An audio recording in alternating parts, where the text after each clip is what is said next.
Nathan की जय, भगवान की जय, सच्चे दरबार की जय हो। आइए कथा में प्रवेश करते हैं।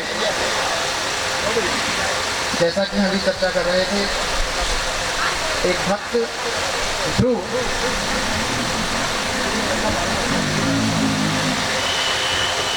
राजा उत्तानपाद की दो पत्नियां हैं। एक का नाम है सुनीति और एक का नाम है सुरुचि। सुनीति जो है वो अच्छी नीतियों की है, अच्छे कर्म को करती हैं, सदैव सद्मार्ग पे चलती हैं और किसी से द्वेष भाव नहीं रखती।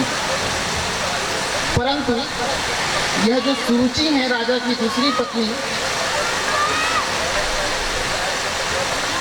सुरुचि के अंदर कोई भी ऐसा दोष नहीं है जो उनमें न हो।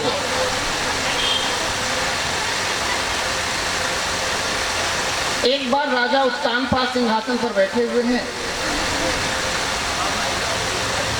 इन्हीं सुनीति के पुत्र का नाम है ध्रुव और जो सुरुचि हैं इनके पुत्र का नाम है उत्तम। कथाक्रम ध्रुव का सारे चरित्र आपके सामने स्पष्ट होने चाहिए तो कथा का आनंद 4 गुना बढ़ जाता है।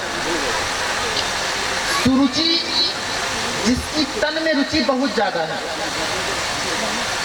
अर्थात हमेशा सुंदरता की ओर ध्यान देना, वह केवल तन की सुंदर है, परंतु यह जो सुनीति है वह मन की सुंदर है। इन सुनीति के पुत्र ध्रुव हैं। 5.5 वर्ष की अवस्था है। यह उन बच्चों के लिए संदेश है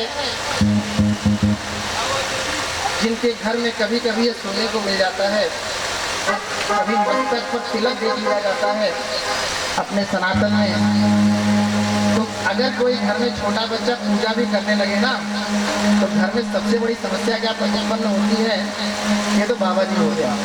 अरे ऐसा नहीं है।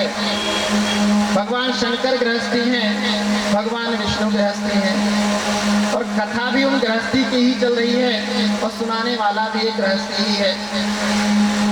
तो ऐसे मन में विचार आपको नहीं लाने चाहिए और अगर कोई सन्मार्ग पे आपके घर पे कार्य कर रहा है तो उसको और प्रेरणा देकर के आपको आगे बढ़ाना चाहिए। तो प्रेम से बोलिए राधे राधे राधे राधे। यह जो ध्रुव है राजा उत्तानपाद सिंहासन पर बैठे हुए हैं। राजा उत्तान हर पुत्र का एक बार मन करता है कि मैं पिता की गोद में जाकर के बैठूं। बालक खेल रहे हैं, खेलते खेलते जाकर के राजा उत्तानपाद अपने पिता की गोद में बैठ जाते हैं। जैसे गोद में बैठ जाते हैं तो सौतेली माँ सुरुचि चली आती हैं, कहती हैं कि झट से अपने पिता की गोद से उतार लिया उन्हें और उस 5.5 साल के बच्चे से कह रही हैं कि अगर तुझको अपने पिता की गोद में बैठना है तो पहले मेरी कोख से जन्म ले। तो छोटा सा बच्चा क्या जानता है इस बात को, परंतु नहीं, एक नारी स्वभाव ऐसा भी है कि छोटे बच्चे को भी नहीं छोड़ रही हैं। कहने का आशय यह है कि सुरुचि हर प्रकार से दल कंपट द्वेष से परिपूर्ण है। कब किसको क्या बोल जाए कोई भरोसा नहीं। अब राजा तो राजा, राजा क्या बोले, राजा का विवाह हो चुका है दोनों पत्नियों से, उनको तो साधारणता उनको निभाना है। बच्चा रोता रोता अपनी माँ के पास जाता है, अपनी माँ से जाकर कहता है कि माँ क्या मेरा अधिकार अपने पिता पर बिल्कुल भी नहीं है? क्या मैं अपने पिता की गोद में नहीं बैठ सकता? यह बात सुनकर के माँ की आंखों में आंसू आ जाते हैं। अगर कोई और स्त्री आज कलयुग की होती यहाँ पर तो वह लड़ने चली जाती।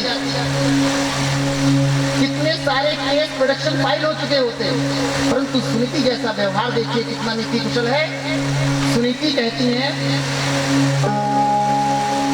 पुत्र